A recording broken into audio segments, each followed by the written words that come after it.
వ్యసనాలను జయించాలి.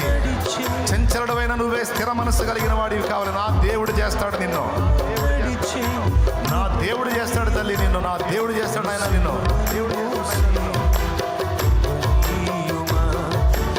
ఏలియా ప్రార్థింపగ పొందిన శక్తి నీలో ప్రార్థింపగ దయచే. అది యెహోషువ అడిగినదే.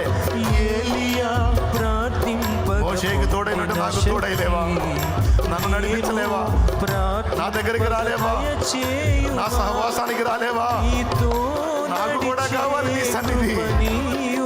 నేను కూడా అలా తయారు కావాలి, నేను కూడా అలా కావాలయ్యా.